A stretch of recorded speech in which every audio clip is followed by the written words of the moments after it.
Welcome, everybody, to what promises to be a delightful midsummer's event, at least here in the Northern Hemisphere.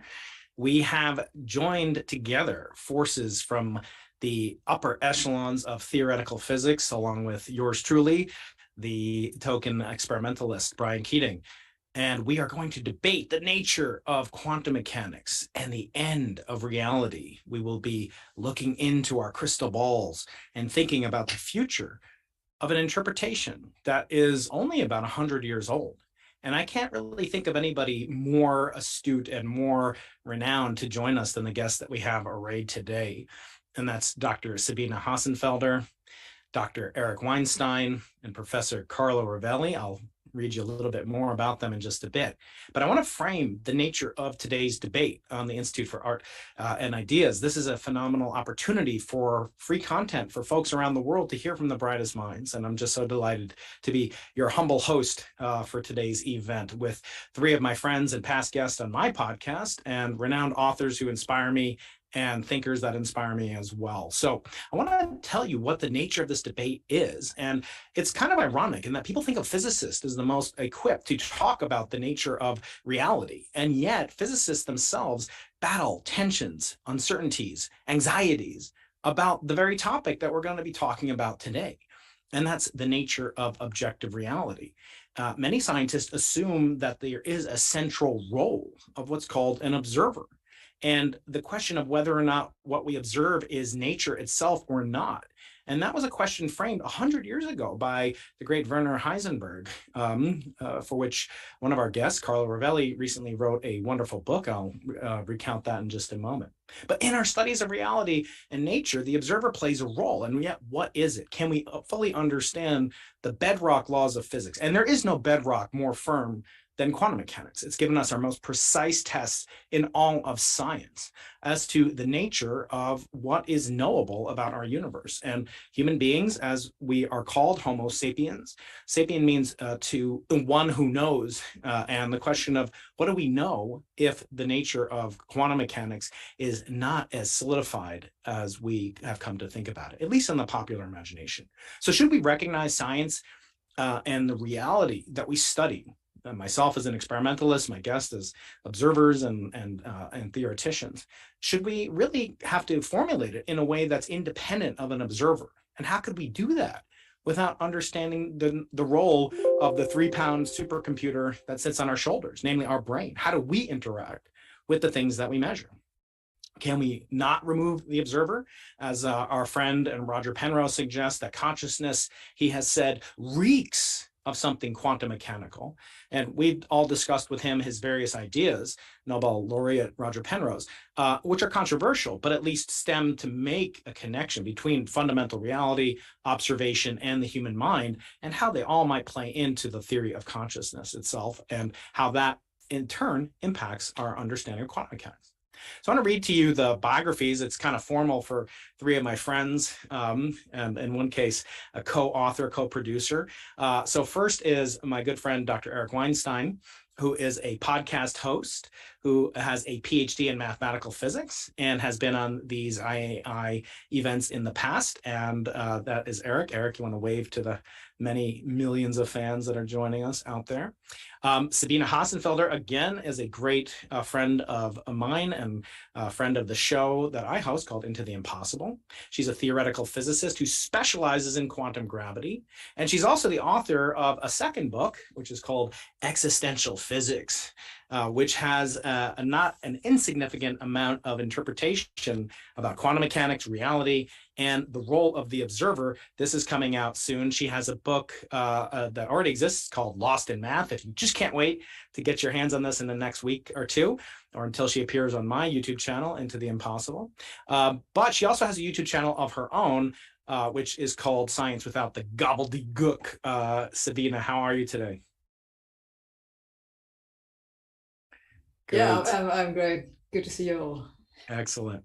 And last, but certainly not least, is my friend Salviati himself, Carlo Rovelli, a theoretical physicist who's made groundbreaking contributions in physics of space and time. His books, 7 Brief Lessons on Physics, Reality is Not What It Seems, The Order of Time, And his most recent book, Helgoland, is actually about this very topic. Actually, I shouldn't say his most recent book because he did read the voice along with myself, Lucio Piccirillo, Frank Wilczek, and Fabiola Giannati and James Gates of Salviati in the first ever audio translation of Galileo's dialogues. You can find that wherever audiobooks only are sold. So I want to outline the debate today, what we're talking about. It is a debate. We're all friends, but even friends, show their love. As it said, what's not important is the things that we go through. It's the friends we lose along the way, not the friends we make along the way. And today we're going to continue the friendship. But we're going to talk about three fundamental questions. We're going to talk about three questions, which I'll define in just a bit. A lot of it involves questions of observer, of what is reality? How do you know that you're real and not famously a brain in a vat? These are questions that can be answered perhaps for the first time or may not be able to be answered. But the first question is, are they important to the understanding of it? I never go to my lab and say, do I exist before I do a particular cosmological experiment? So we're going to have three questions. First, we're going to have kind of an opening statement from each of the discussants. Then I'm going to ask the following three questions about three themes involving observation, analysis, if you will, and the role of the observer. And then there's going to be questions from you, the audience, that we've taken on YouTube, on the IA channel where you're listening to this. I've taken some questions on my channel, Dr. Brian Keating, and you can tune in and retweet your question, and we'll try to pick up as many as we can. So this is going to run a little bit longer than the normal hour, and so hopefully we'll be able to get to the most interesting questions possible. So if that all sounds good, fighters, put your hands up in the universal signal that we're ready to do battle. Okay, so the first question that I want to pose is just kind of an opening statement from each one of you. I want to get your position on where you believe this conversation should go. I'm going to give each one of you 3 minutes, and I want you to kind of discuss, what is this question of the nature of reality? Is it hype? Is it reality? Is it something that is important to the average viewer out there? Remember, we're not only talking to three exceptionally qualified physicists and me, but we're also talking about, we're talking to the general public. And I view, as people know, listen to my channel, I think scientists have a moral obligation to give back to the public who pay our salary. So anyway, Carlo, I'm going to start with you. Opening statement, what are your general thoughts on consciousness and on quantum reality and the nature of reality? And then we'll get into these three themed debates. Carlo, take it away, please. Thank you, Brian. It's a pleasure. Fast on reality, then we'll have time to go more in depth. Reality, of course, is essential for a physicist, but the reality is subtle. 300 years ago, the Copernican revolution jump-started the modern development of science. And essentially, it was a discovery that to make sense about the motion, what we see in the sky, the planet, the moon, the sun, and the stars, we have to take into account that we're viewing this from our own perspective, to take into account the observer. Not because there is something in our mind, and not because there's consciousness involved, not for some mysterious reason, but because we're sitting on a spinning rock, so we're seeing things spinning because of that. So the observer has always played a role in science. We view the world from our perspective, with our instrument, with our eyes, and we have to take this into account. I think quantum mechanics is more of that. It's telling us basically the same thing. Of course, we talk about reality, what else? But reality is subtle because we view it through our eyes, and we are a physical system like any other in the universe. So we view reality as a physical system interact with the rest of the universe. So yes, we're talking about reality, what else? That's what we want to talk about. Yes, we have to take into account the observer. No, in any way, this has to do with consciousness, the mind, or anything like that. I think that quantum mechanics has nothing to do with that. I think that the mind is a fantastic problem, but it has to do with our neurons, the complexity, and not in any way that I can understand directly with quantum mechanics. But certainly, and I close here, quantum mechanics is telling us that this interactive way which makes reality. So the fact that, like in the Copernican system, what we see, it's interaction between the sky and us. goes very deep. And in a sense, all properties of all physical systems come about in interactions with other systems. Yes, quantum mechanics tell us that the observer is very important, but not because our mind is important or consciousness is important, because reality is interaction. So we describe always from the perspective of some physical system. Mm-hmm. That's where I stand. Very good. And Sabine, you have on many occasions talked about the hype that surrounds this particular topic. There's no small amount of insults hurled at people that talk about quantum healing, quantum, all sorts of things in your work. Talk about your position on this matter. Yeah, so I would say scientists can't understand reality independent of the observer, and they never have, because scientists are observers. So we can't get rid of the observer. But maybe I should say that I can't understand reality independent of the observer, and I never have, because I'm not sure that you actually exist. For this reason, I'm not a realist. I saw that Eric made a remark on Twitter that he's guessing he's in team reality. I guess it puts me in the team anti-reality, whatever that means. So I'm not a realist because I think it's scientifically indefensible. You know, I can't prove that anything exists besides me. So from the scientific perspective, I would say I am an instrumentalist. The task of science is not to figure out some truth about reality, whatever that might mean. But the task is to find descriptions of our observations, not more and not less. But I have to admit, realism is a good working hypothesis. So for practical purposes, I think it makes sense that I assume you exist for the time being. That seems to describe quite well what I observe. So I'm happy, you know, to use realism as a kind of an assumption, but I think we have to keep in mind that after all, it's just a philosophy. This doesn't mean, though, that measurement outcomes depend on the observer. We know that measurement outcomes depend on the measurement. This isn't something which is specific to quantum mechanics. It's generally always the case. If you're measuring a small system with a big apparatus, then you're changing the thing that you're trying to measure. This is something we always have to take into account.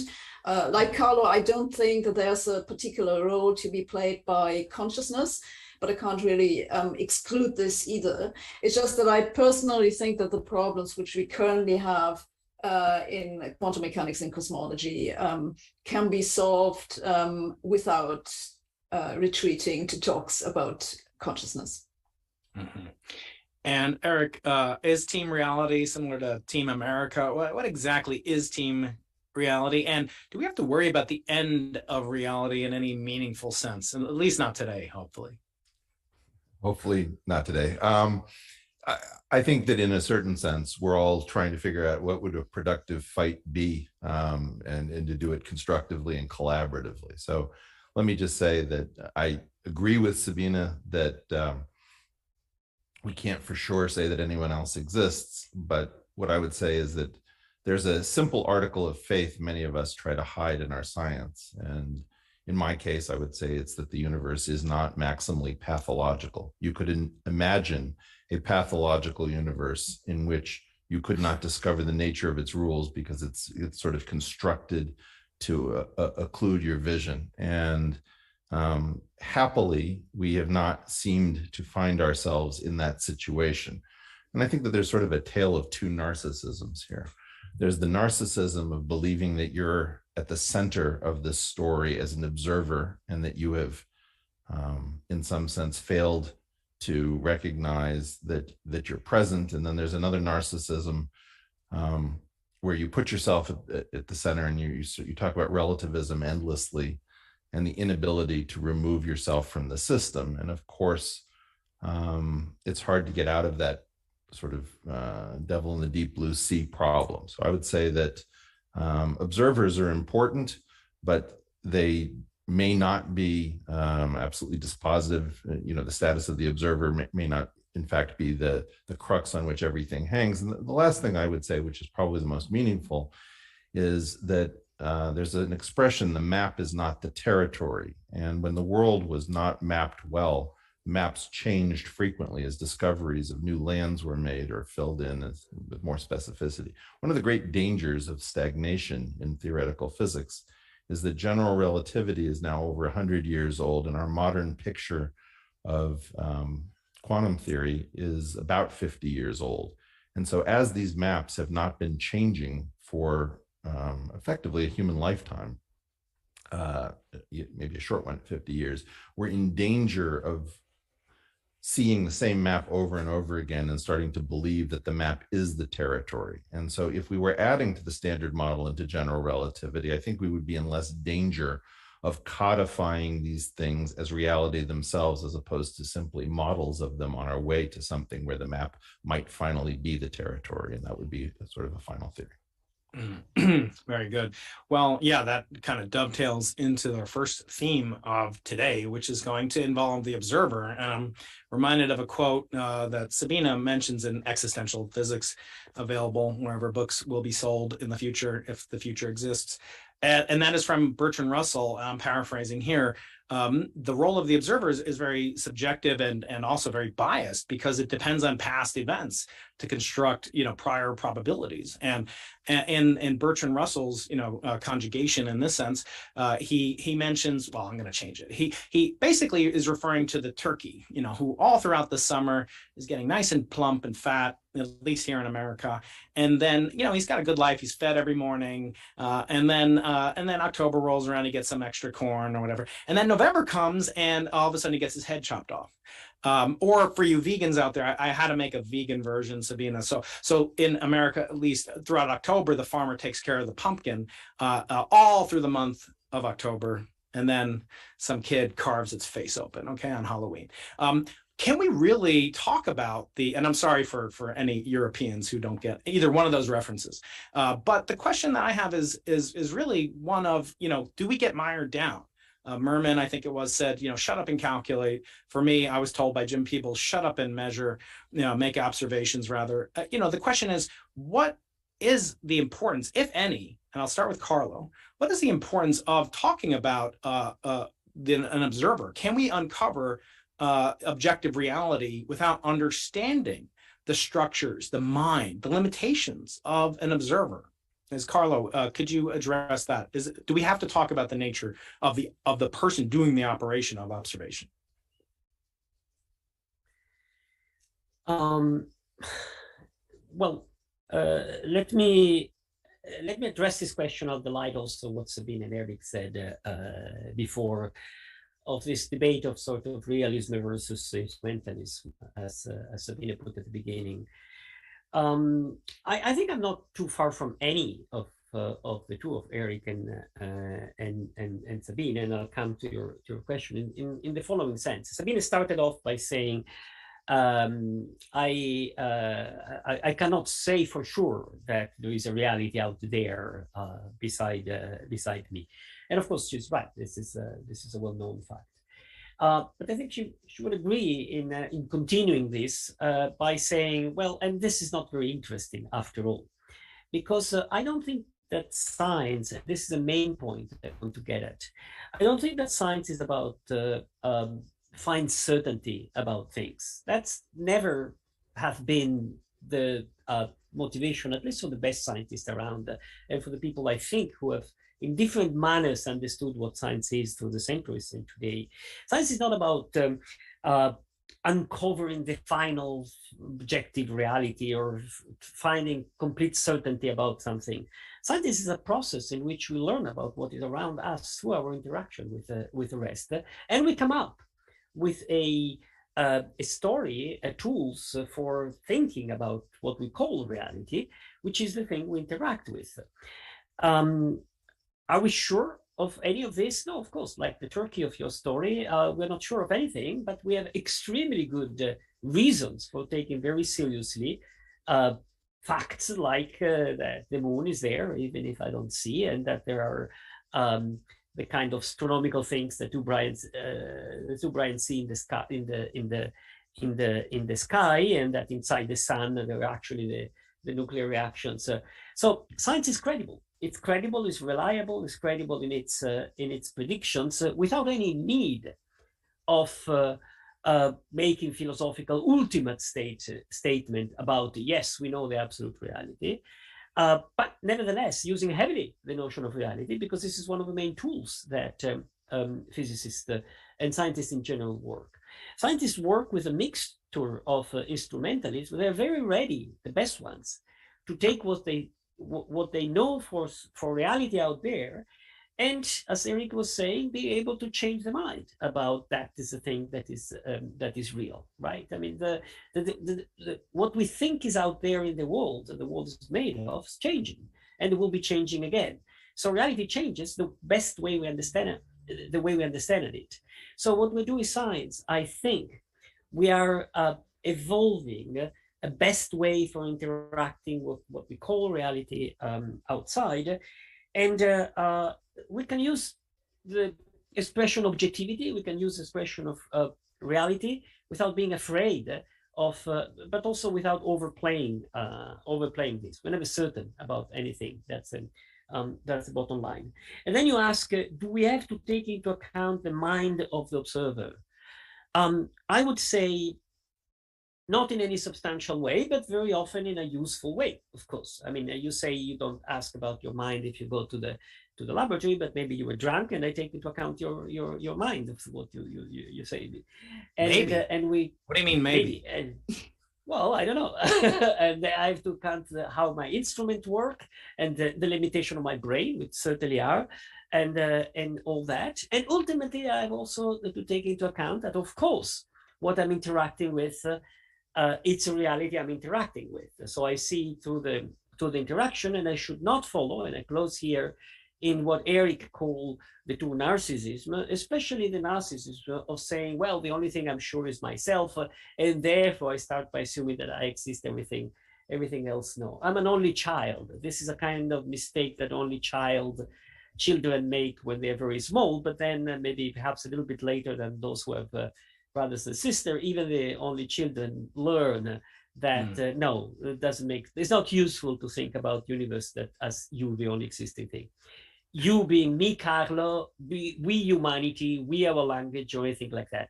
We are part of a story, and we understand us better as part of a story, and we have to close the circle, because that story, of course, we access it through our connection with the rest of the reality. Well, thanks. Yeah, I'm also an only child, but I'm not my parents' favorite child. Eric, when we think about this, I'm reminded of, kind of this statement, the hard problem of consciousness, David Chalmers' famous statement, but I think it's more like the hard problem of the measurement problem.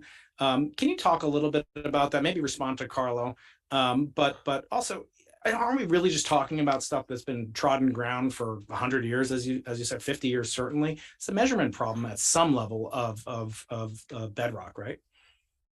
Yeah, and the problem is that I would like to just dispense with this all, but I would not be fair to the system, because like Bell's inequalities were done relatively late in the quantum story, so that even though I have a prejudice that says we shouldn't wallow infinitely in the foundations of quantum theory, that's a good counterexample where I would have been wrong, is that I probably would have discouraged Dr. Bell from doing his work. So it may be, it's possible that all of this theorizing about quantum foundations and the measurement problem will be productive. I mean, to the extent that I've tried to contribute at all to that discussion, I've tried to take the point of view that classical theory is either deterministic or mute. If you ask a good question, it's deterministic. And if you ask a bad question, it doesn't attempt to help you out in any way to pretend that your question was good. Quantum mechanics is exactly as deterministic as classical theory when you're asking a good question. And we should say what a good question is. The state of the system is presented with a huge infinite list of multiple choice answers. Are you in this state? Are you in that state? Are you in the other state? And we call those eigenfunctions or eigenvectors, but we might as well just call them multiple choice answers.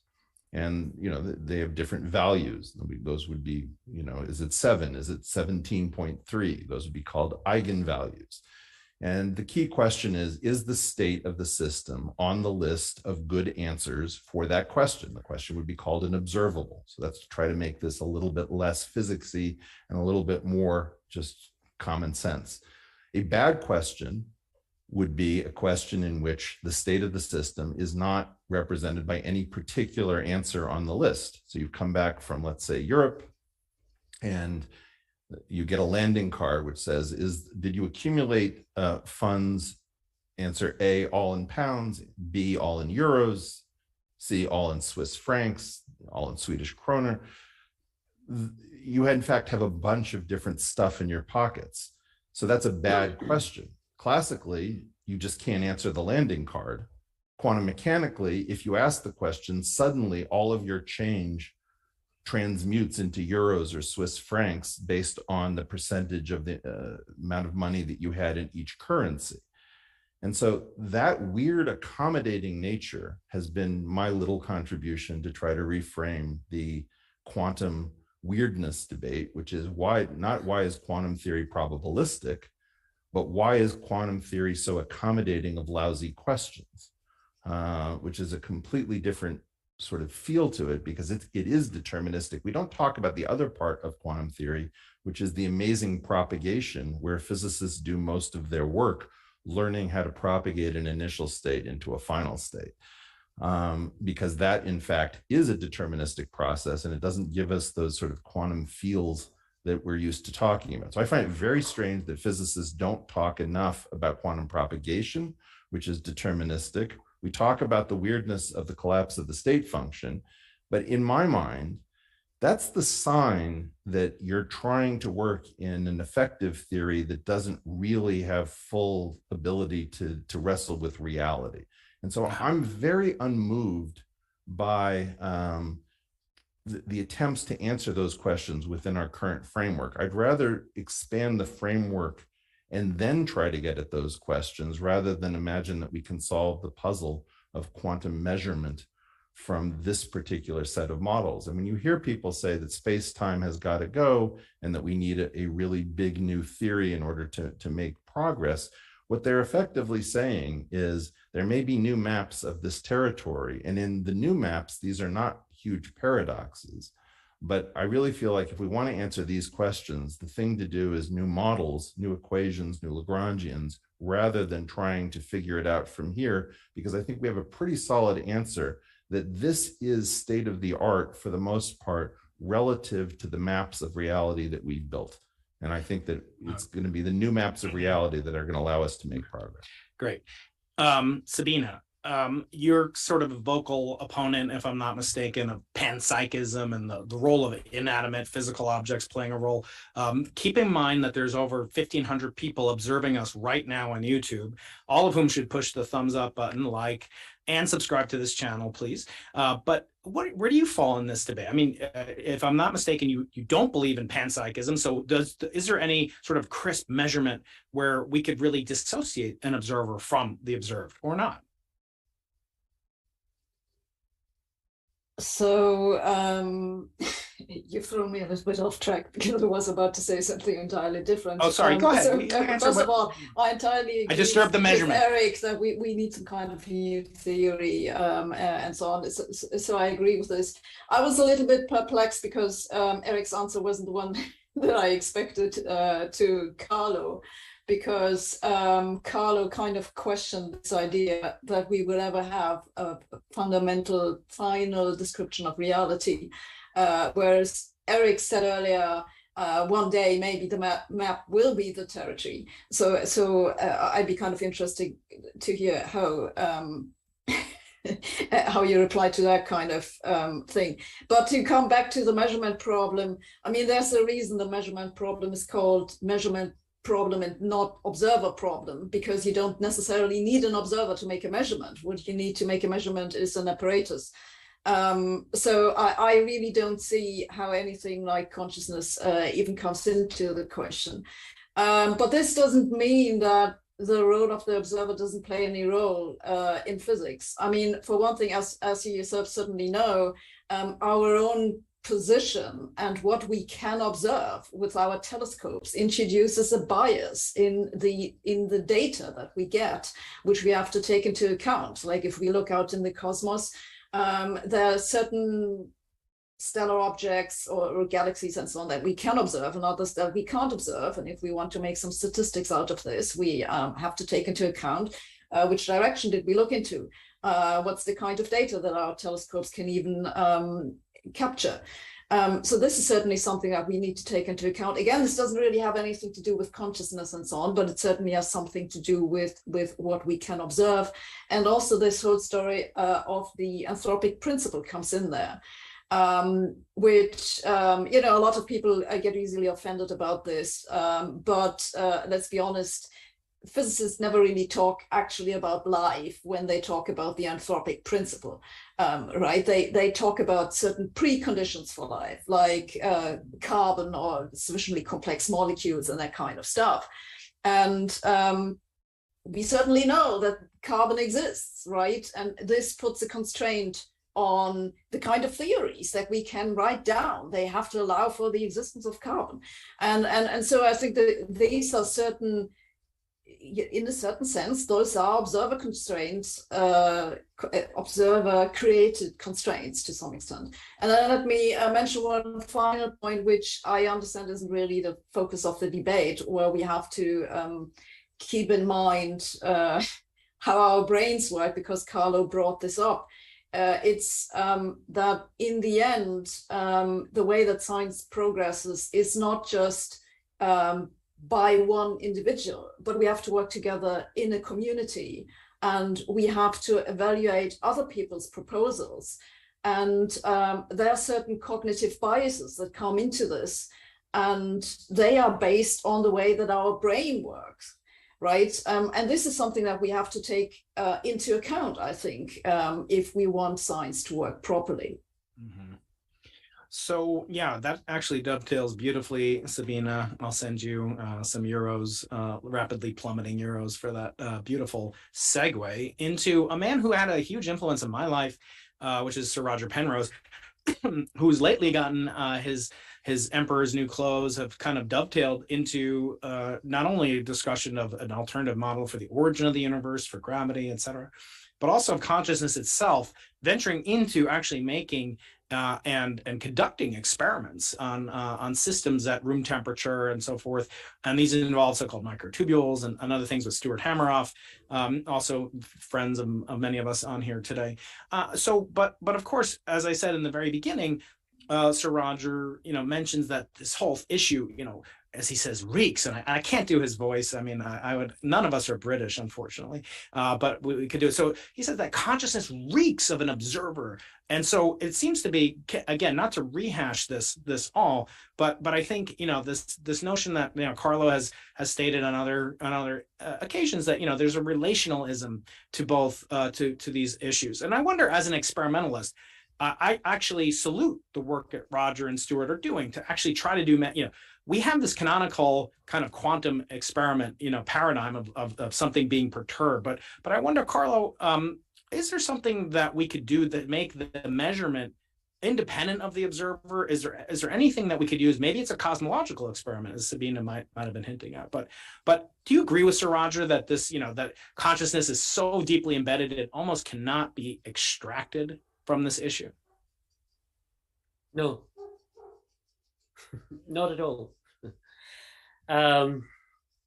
It's good to explore extreme ideas, and somebody can explore extreme ideas. It's never bad if somebody explores it. And you have a Nobel Prize, and you have one of the smartest people around, and you have proved that black holes are generic, and you have invented spin networks on which my work is based. I'm listing the achievement of Roger Penrose. If you're a great scientist, you're free to explore extreme ideas. So I have immense respect and estimate of Roger, who is a great friend and a lot of my work is based on his mathematics. But this extreme idea he has been exploring that somehow consciousness is directly affected by quantum mechanics to be understood with quantum mechanics, I find it totally unconvincing. And I'm with Sabine here, and I would say with the large majority of my colleagues. This doesn't mean dismissing somebody who explored extreme ideas, but I definitely can you elaborate on that? Why can you, for the audience, again, there's 1,500 people at least watching. It's probably more like 2,000 or 3,000. Can you elaborate? Why do most of our colleagues, as you claim, which Roger might dispute, why do they dismiss it? Well, for the reason Sabine said so simply and clearly, because the measurement of quantum mechanics we're talking about, it suffices a piece of an apparatus made by metal and copper and glass to collapse the wave function. So it's nothing to do with the consciousness at all, zero. It seems pretty obvious to me. I may be wrong, but I also may be wrong that the Earth goes around the sun for what we know. So again, that's an idea which I think is a fringe idea. It has much more traction on YouTube and on Facebook than in scientific conferences. Having said so, let me go back to the main debate, because I think we are mixing two things here. Mm-hmm. One is that whenever you do science, you're doing science as a human, with the limitation of a human, as a existing being which has a perspective on the world, which look at the world from a culture, from inside a language, with all sorts of limitations which are ours. This is generic about science. It's true, and it's the reason for which we should understand science as our best way to address reality, but not as the absolutely unquestionable, ultimate, certain statements about what's real and what's not real. That would be silly. It's not. It's human. It's the best we can say about reality, where reality is what we say about it. Wow. So that's about science in general, but then we should not confuse this with quantum mechanics specific. Quantum mechanics has a measurement problem, which is puzzling, and it has puzzled everybody for long, some period more, some period less, and it's still puzzling because quantum mechanics doesn't give us a picture of what goes on there between one measurement and the other. So the community is sort of split. There are those who says, well, who cares? It works very well, and we do all our current technology with it. There are those who try to fill up the dots, say, okay, so quantum mechanics doesn't tell, but I add something. Maybe there is a hidden world of hidden variables, as it's called, of things happening that I can add to the theory. Nothing really changed in the prediction, but it gives me a sense of what is going on. Or others, maybe there are many multiple worlds. We only see a sort of emergent little picture of a multiplicity of universes, which are beyond what we see. That's one group of people. Another way of solving the puzzle of quantum mechanics is to really take a very strong instrumentalist perspective. I don't want to know what's happened there. I make a series of measurements and I don't ask what happened in between. I think that there is a third way, and I've worked all my life on a third way, like many others, which addresses directly the question of observer, which is the following.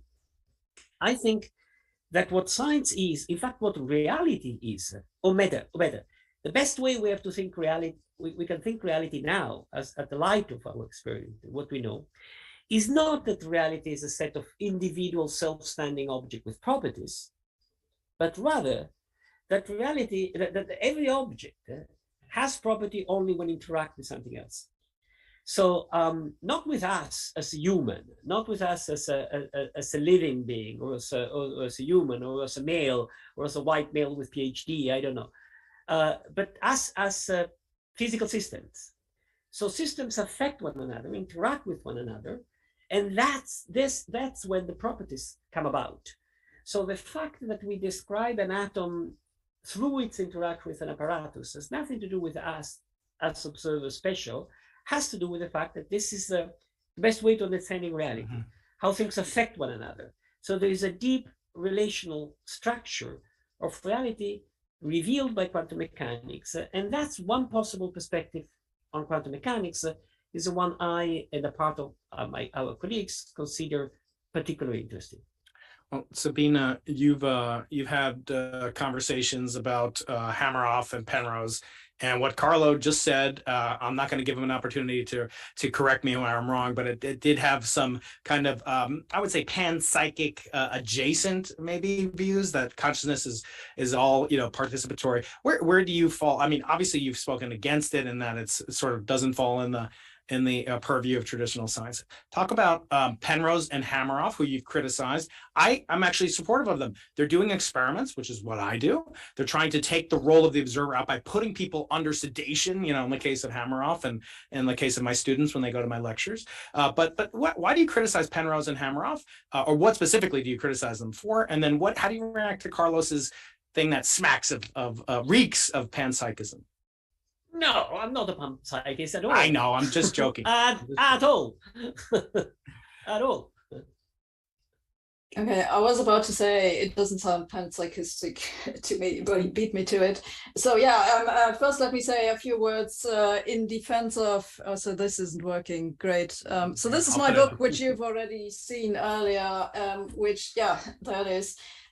Which has an interview with Roger Penrose exactly about this topic, so you can read what he said in his own words. And also my next video, coincidentally, on Saturday, will be about what Penrose's argument actually is. So in a nutshell, he says, consciousness can't be computable, therefore something weird has to be happening, and he puts the weird thing into quantum mechanics because that's into the measurement process, because that's the only thing that we don't understand, to make a long story short. He doesn't say that consciousness causes the collapse of the wave function or something like this. It's rather the other way around. He says that the collapse of the wave function is responsible for our experience of consciousness. And this has been criticized for the obvious reason that quantum effects are generally fragile, and it's kind of hard to see how they would play a major role in the brain. And Penrose and Hameroff have countered this by saying, so this was an estimate which I think was done by Max Tegmark, and you find it on the archive. And they have rebutted this by saying, well, you can't make an estimate using quantum mechanics to constrain a theory which isn't quantum mechanics, right? So this makes sense. So in principle, it could be internally consistent. I think there's some mysterious stuff going on in their explanation, like even if you believe all this stuff with the coherence taken in the microtubules that collapse every once in a while, what's it got to do with consciousness? I don't know. So like this is like this little asterisk where suddenly a miracle happens, right? And it's going to do something with consciousness. But yeah, I mean, God, who knows? Yeah, I mean, I think we don't really understand consciousness. It is conceivably possible that quantum effects play a role in the brain. Maybe they actually do play a role for consciousness. Right. I don't know. My friend Tim Palmer, who is also in the book, I have interviewed him as well. So he has pointed out that quantum mechanics is a source of noise, and noise quite possibly plays a major role in our brain. Right. It's not just something that you sometimes need to get out of what you could call a local optimum if you want to out of your kilometers, right? Well, yeah, no. So if you get stuck with your computation, it's also that noise. It doesn't. I mean, if you think of stuff like stochastic resonance, maybe you can actually use it to amplify a signal. Mm-hmm. So it's not necessarily a bad thing. Well, Eric, I can hear the audience, kind of getting frustrated, rolling their eyes at all of us, agreeing with one another, and I'm counting on you. But I want to ask you a question, Eric. What is the most, kind of quantum mechanical question? It seems almost tautological that an observer observes something and has an effect on it ever since the double slit experiment, which is, kind of the canonically, most classically, to mix metaphors, experiment in quantum mechanics. So for the audience members that are getting frustrated, what are they talking about? What do they argue about? What do they agree about? Where do you fall on this? Do we have to think of the role of the observer or not? It seems patently obvious to me, but what do you have to think to opine here?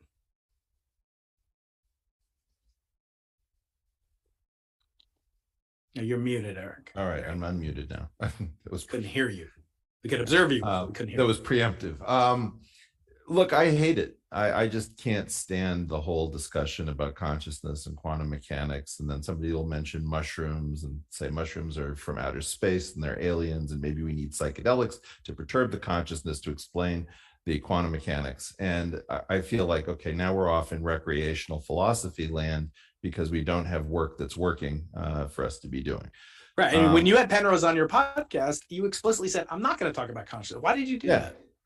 Because honestly, it's boring as look, it's not that interesting compared to things that we actually are good at and we've done, and that there's a weird thing where people want to talk about consciousness and quantum theory because they understand neither. And then the idea is, well, maybe it'll be better if we just mix these two things. So you can picture a kid with a chemistry set with two vials of things they don't understand, putting them into an Erlenmeyer flask before the house blows up. I think that in general, we love Penrose because he's willing to make such a completely crazy and insane statement in theory, and that what we are short on in the community is courage. We all have crazy ideas, and in general, we try to make people regret the day they were born when they make the mistake of sharing them. So I think it's a terrible idea. I think it's wonderful that he's shared it. I think that there's some interesting things to note about us as non-reliable narrators, as literary theorists would call it. So for example, Sabine is very focused on the community, but she also isn't sure that the community exists, right? And so you have these paradoxes where she's convinced that she exists. She can't necessarily prove that the rest of us do. That's an example of these sort of fundamental tensions that we have when we try to operationalize these things and explore them. In the case of quantum, you can ask the question, which of the body's systems are quantum aware? So I believe that we know that cephalopods, in the case of cuttlefish, use polarized light and may be doing quantum mechanical measurements with their eyes. I have it on the authority of Nima Arkani Hamed, who explained to me in his office that geckos are in fact using the Casimir effect. Luca Turin is focused on olfaction and the idea that the brain is using quantum mechanics in the nose and the olfactory bulb in order to discern different scents. We're not nearly as interested in all of those things being quantum mechanical as we are in consciousness being quantum mechanical. And I think this gets back to the narcissism issue. If we want to talk about quantum effects in biology, we've got a bunch of stuff where we're on pretty solid ground. And if we want to jump to quantum consciousness, I do worry that what we're hoping is that the problems of consciousness and the problems of quantum mechanics will miraculously kill each other in a Mexican standoff, which is yet to happen. Thank you very much, and for being so succinct. So we have audience questions that'll be coming up in just a bit after our final topic, which I'm going to throw to Sabine, which has to do with looking into the future, into your crystal ball. You're so perspicacious, and you love to think about these big picture topics. And you've thought and talked about, the nexus of quantum mechanics, quantum physics, and cosmology. Is it another kind of opportunity for, as Eric said, to put two things together that we don't understand? Maybe one will come out. So first I want to ask Sabine about, are there, potential fruitful avenues that we can learn about the cosmos, from the cosmos, about the quantum? In other words, in my field, we talk about learning about inflation. We talk about quantum perturbations, gravitational waves. Carlo's written a beautiful new book about GR, et cetera. But I want to ask you, is that really true? Is there any manifestation in cosmology of the quantum, or is it just extrapolation and essentially modeling that might be going too far? Well, there should be, right? In principle, it should be possible to see imprints of quantum fluctuations in the CMB, and people have calculated what they would look like and exactly what you would have to look for. The problem is just it's beyond current measurement precision, and it'll probably remain so for a long time. So yeah, I mean, as you've noticed, as you mentioned at the beginning, I've worked on quantum gravity for some for a long time, and this is one of the possible observables of quantum gravity that you can look for. It's one of the very conservative, I should say. There are also less conservative ones, probably that Yashov-Shorty has this idea that you might be able to see echoes in gravitational waves emitted from black holes, because the black hole horizon might have a quantum structure. So I'm not terribly convinced of this, but I mean, you can look for it. It's there in the data. And then I guess, I mean, there are obvious things to say, like if you look back further in time, you'll be able to learn more about the quantum processes that happened back then. Though maybe cosmology is not the best way to do it, because you might prefer to build a bigger collider and bang things into each other. Very good. Now, Carlo, you are one of the world's experts in things revolving in quantum gravity. Is it, well, first of all, how do you react to what Sabine said? And then second of all, can we have a theory of quantum mechanics without a theory of quantum gravity? Of course, we do have a theory of quantum mechanics that works very well. It's the best theory we have. And quantum gravity, we have tentative theories. I work on theory. I'm very keen on it. I'm very enamored of it, but it's far from being an established theory. It's not quantum gravity. So if you want, we don't have a quantum theory of gravity on which there is agreement. We certainly have a quantum theory. I agree with Sabine. We have a lot of quantum phenomena in the sky. In fact, we would not understand the sun without quantum mechanics. We would not understand supernova without quantum mechanics. We would not understand helium abundance in the sky without quantum mechanics. So quantum mechanics is used not in the laboratory just for small things. It's used enormously to understand it. It works fantastically well. Let me say a few things about the previous discussion, just to express. First of all, I insist I'm not a panpsychist at all. Zero. There's nothing psycho. There's nothing psycho in nature. Psycho is the name we give to the kind of things that humans do. Okay, psycho is the kind of things that we give to the kind of things that humans and maybe cats do, right? Is that mysterious? No, it's not particularly mysterious. I never understood the mystery of consciousness. It's like the mystery of life. 50 years ago, biology was talking a lot about the mystery of life. Nobody does.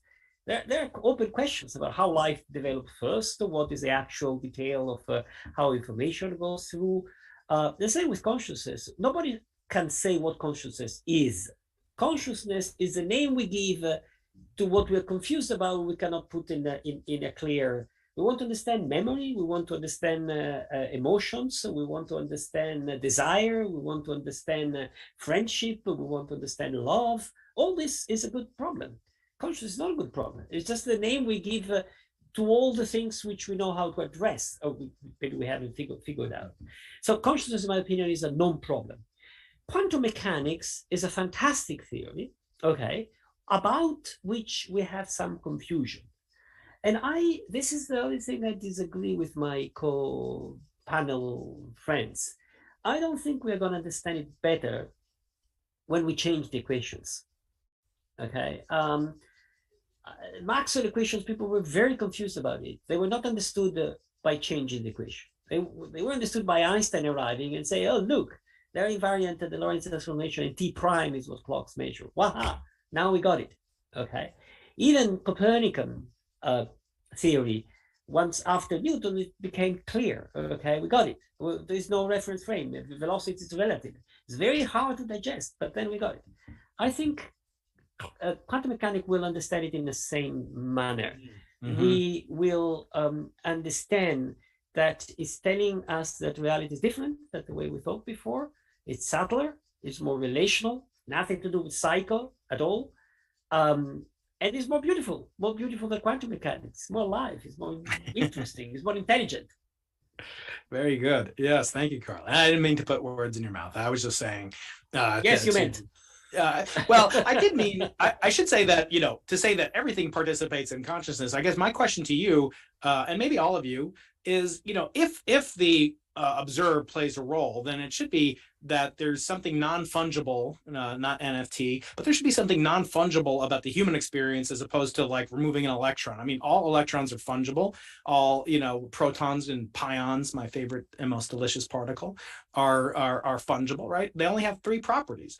And Sabine has written, and we'll talk this week when she comes on my show, about mathematical universes and Tegmark's ideas. But if there's something non-fungible, then that seems to be interesting. So I guess, Eric, again, we focused on a lot of stuff that I don't think you were, super. I think I misled you when I asked you to come on this. But I want to ask you, where do you stand? Are you in the shut up and calculate or shut up and measure for those experimentalists out there? Where should the future go? Look into your crystal ball and tell us what is this? I mean, we talk about entanglement all the time. I know that frustrates you. Where should we be going? If you could set the tone, and then we'll take questions from the audience. Well, I mean, are you asking to? This is for Eric to respond to. Sorry. I mean, roughly speaking, it's this mug, and we should be talking about what we know of the structures. No general relativity. What? No general relativity. No maybe it's on the back. constant. Maybe it's on the back. Topology. No, I mean, we should be talking about our core theories and why this 50-year. When we begin to incorporate, and keep in mind who's on this panel. Carlo is central to the loop quantum gravity effort as a founder. Sabine has been absolutely central to talking about some of the excesses of the string community and trying to bamboozle the world as to how beautiful everything is while their theory hasn't managed to ship a product. Right now is the time for courage to go back to the things that we stopped looking at 40 years ago when the string revolution came in and told us that anybody who didn't understand that the Green-Schwarz anomaly cancellation was going to immediately lead to a theory of everything and dancing and rejoicing was an idiot. And they were wrong. And we need to now reconcile with the fact that we've had a 40-year catastrophe in the field.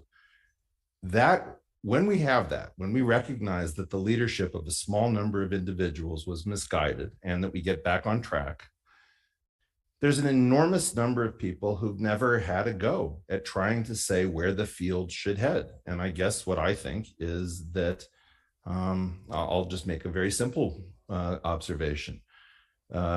Physics is about the physical objects in physical reality. And we found out that these things are described by an incredibly beautiful framework known as bundle theoretic differential geometry and topology.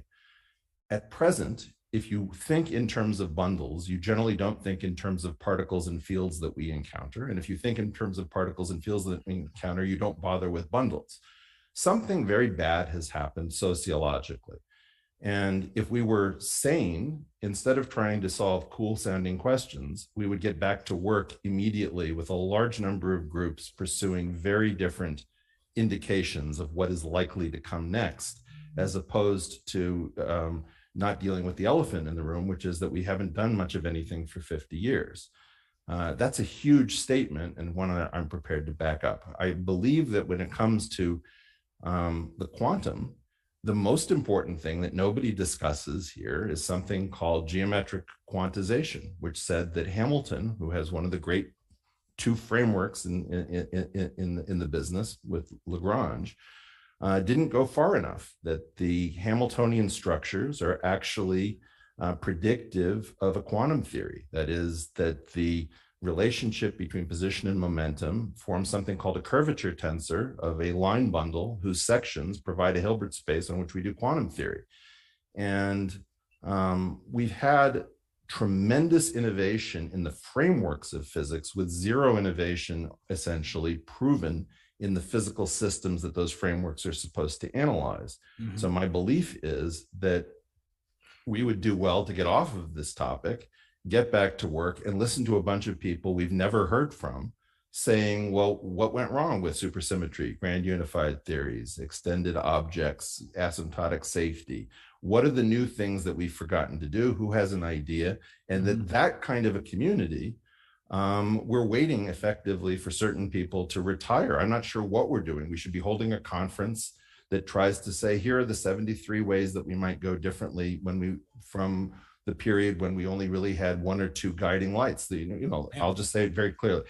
Quantum gravity is not clearly the question we were all supposed to be working on 40 years ago. And I don't even know whether Carlo and Sabine would agree with me, but my feeling is that I'd much rather know, why are there 3 generations? Why is nature flavor chiral? Why these particular internal quantum numbers? What do we believe is the pattern of the masses? Those are the questions that excite me in the way that consciousness and the brain seems to excite others. Okay, well, I'm going to get to something exciting for me. I do want to get Carlo and Sabina's response to that. But you did have an event with Brian Greene on this very channel with Sabina and with Michael Shermer about the theories of everything. We're not going to talk more about that, but it does show the level of interest in the field. By the way, there's thousands of people watching this online, guys. This has really been such a smashing success. Hit the like button and subscribe to this channel, please. If you want to see more of these with same speakers, different hosts. But I want to take the host prerogative and kind of modify a question from our audience now. And that comes from a person whose name is Sir Great, which, I'd like to be known as that. I try to ask my kids to do that. Call me that. He's asking, or she's asking, I guess. What does the G-2 muon experiment say is about reality? I want to rephrase that. I want to ask 2 questions, starting with Sabina and then Carlo. We see these measurements. Eric was just talking about, we should have a conference. Well, like they did. It was called Shelter Island. They brought together experimentalists. What are some of the exciting experiments that people are doing? You talk about fifth forces and stuff on your channel and in this wonderful new book. But shouldn't we be really kind of confronting existing data? Do we need new data? Do we need new ideas? And I'll have a follow-up question for Eric on this very topic. But Sabina, experiment, physics, new forces, do they fit in to the framework of reality, quote unquote, like G-2 and the LHCb experiment, et cetera? Okay, so you've totally lost me there with the question, but let me just say something. So we need both data and ideas, to say the obvious. And right now we're getting new data from the Webb telescope, which I think is really, really exciting. And I think all astrophysicists are excited about this. It can really tell us something about how dark matter works or doesn't work in the early universe with the formation of galaxies. Because the standard dark matter paradigm says that galaxies should build up very gradually. So basically there shouldn't be any big galaxies way back at very high redshift. And this is something that the Webb telescope will allow us to tell. Now, the question was about the muon G-2. What does it tell us about reality? I have no idea. The only thing we know is that the prediction from the standard model for the value of the G-2 is a few standard deviations away from the measured value. I think it's now at 4.2 sigma or something. That's the discrepancy. However, those calculations are really, really, really difficult. And it's not just quantum mechanics, quantum field theory, and there's a lot of nuclear physics, hadronic physics and stuff going in. And I think a lot of people, including me, think there's probably something wrong. Maybe that's too strong to put it, something weird with the calculation going on. They're probably underestimating their uncertainty. And if they're misjudging the uncertainty, then the discrepancy might actually be much smaller. So I think I'd stop there. Yeah, Carlo, when we see new data, do we have to ask if that it can be reconciled with what we already understand about quantum mechanics, or do we have to come up with a new theory of everything? We're in a peculiar situation in which physics has been, other times in the past, but rarely.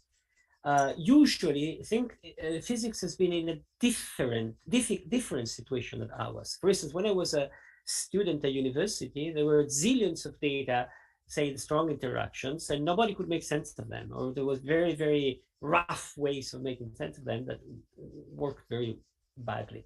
Today, we are in a funny situation in which this set of fundamental theories that Eric showed on his cap, without gravity, without cosmological concept, there is no indication, almost, I'll come to the almost in a moment, that anything we measure escape those theories. So one can ask, okay, so what founds these theories? Maybe some unification. Why those numbers and the constant? Why the cosmological constant is small? Why the three generation? So one can ask these questions, okay, but we don't have what scientists usually have, which is data to explain.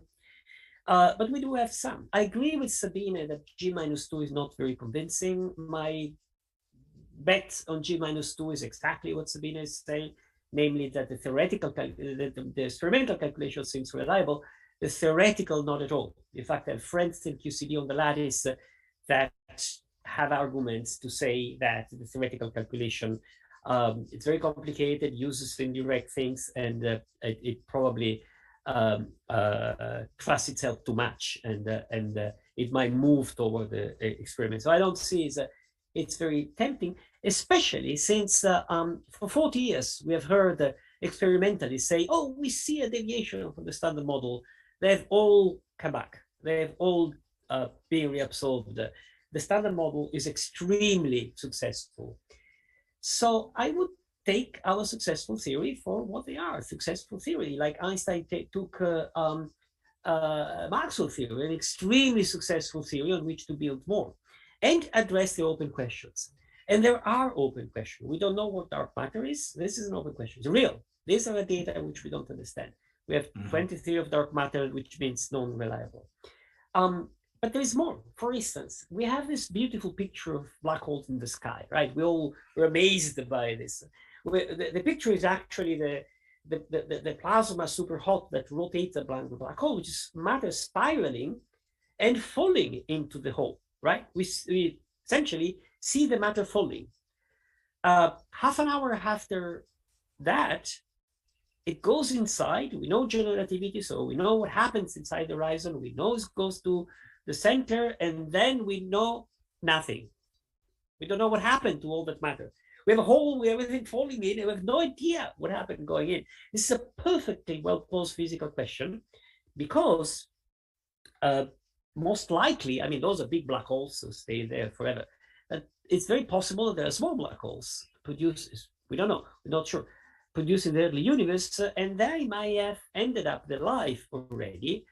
So that's physics to understand. There's stuff in the universe we don't understand. And we have tools to try to do theories about that, try to expand our theories about that.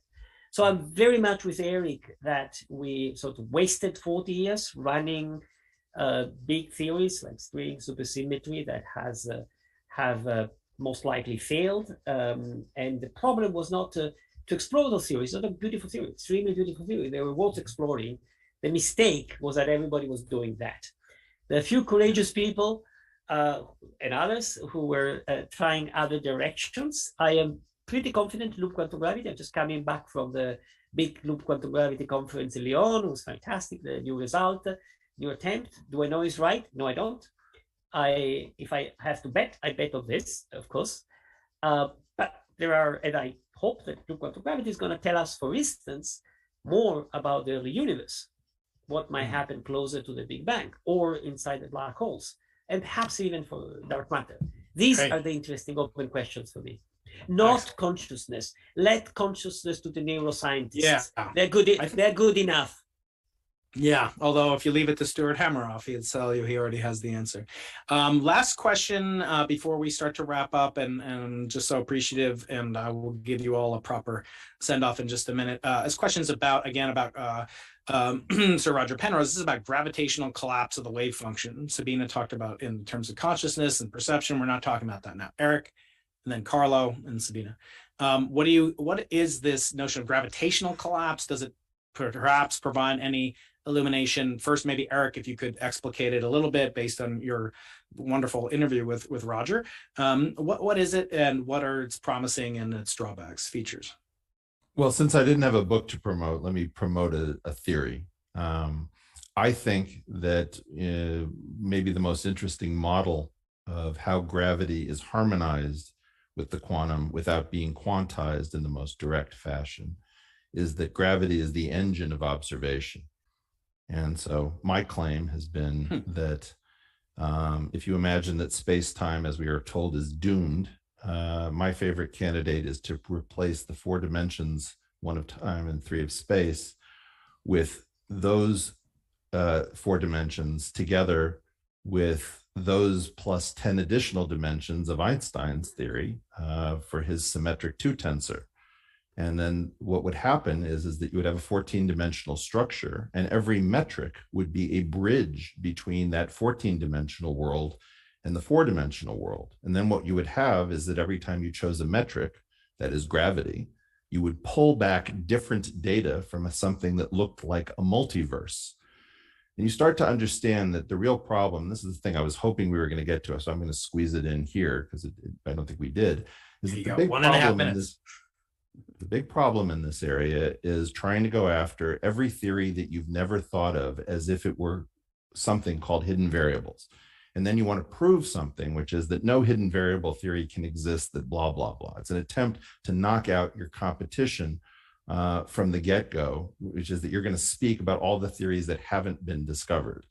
Now, if you think about locality, if you're listening, let's say, to Whole Lotta Love by Led Zeppelin, and you're doing it on an old style record, you may hear a skip where suddenly it jumps a track and you're 2 seconds rather in your future. Now that's a local operation on a phonograph because the phonograph is a 2-dimensional surface, but in time it's a non-local operation because your stylus skipped a track. The issues with locality, with unitarity, with stability, all of these things that quantum field theory has to take into account is that if you're not in the proper theory, you can't really evaluate them. So my personal belief is that gravity has to be harmonized, but not necessarily quantized, and that gravity may be the observer. And the way in which you avoid a Schrodinger's cat problem between, a superposition of 2 quantum planets, let's say, is that whatever gravity field you throw up always pulls back data from a different space to the 4-dimensional space that we perceive that is compatible with where the stylus landed on the record, where the record is the 14-dimensional object. Okay, great. Carlo, I'm sorry, we only have 30 seconds. If you'd like to respond to anything you've heard today or the specific question from the listeners about Penrose's gravitational collapse of the wave function. 30 seconds, please. I'm sorry. I feel like, Einstein had a couple of 2 or 3 wrong papers. And I feel like if you keep asking me about the 2 or 3 wrong paper by Einstein, I mean, look at the fantastic things Roger Penrose did. It's marvelous. Look at spin network, look at tiling, look at quasi-crystal, look at gravitational collapse, look at the twisters. I can't even remember that. It's a marvelous amount of science that Penrose does. Why looking at the only 2 that don't make sense? Okay, fine. Yeah, that's true. The Einstein could have had a good career if he didn't have those blunders. Guys, I want to thank you all so much, and I want to just enter now. We're in the spin zone now. We're going to increase the angular momentum because I do want to promote the work of this phenomenal panel of friends and guests, starting with Carlo Rovelli. He's written so many books, is such a gracious, generous person, spent 10 hours last summer recording the voice of a 400-year-old dead Italian man named Salviati for me, and all the riches that he will get from that project. But his book, Helgoland, is not to be missed. I did interview with him. You can find that on Dr. Brian Keating YouTube channel. We've done 3 or 4 interviews so far. He's a phenomenal and gracious human being, one of my favorite thinkers, original thinkers. I want to thank you. You can find him on Twitter at Carlo Rovelli. Next is my good friend, Eric Weinstein. This can be found at Eric R. Weinstein. You can find many interviews. He's my most frequent guest on the Into the Impossible podcast or Dr. Brian Keating YouTube channel. He has a website, ericweinstein.org. You can find out about geometric unity there and other places and join and watch wonderful videos and animations. He's available at Eric Weinstein on Twitter. And then last but certainly not least, Sabine Hossenfelder, who has a wonderful new book, which I've read and devoured. And I love the beautiful butterfly on the cover. I'm going to ask her about that when she comes on this week onto the YouTube channel. And she can be found SKDH on Twitter. And on her, she has a newsletter, which I subscribe to, and you should all subscribe to. Speaking of subscriptions, if you do subscribe to my newsletter, briankeating.com/list, and you live in the US, sorry, you folks in the UK and elsewhere, I will send you a piece of space dust, a piece of genuine 4.3 billion year old meteorite sample from the early solar system. And that's at briankeating.com/list. I'm Dr. Brian Keating on Twitter and YouTube. And I want to thank you guys so much and thank the audience for the wonderful questions. Remember, hit the thumbs up button if you haven't already. And leave a comment. Do you want to see these speakers back again? What else would you like to learn about from the wonderful Institute for Art and Ideas? And I want to thank you all so much. Have a wonderful rest of your day and tune in next time.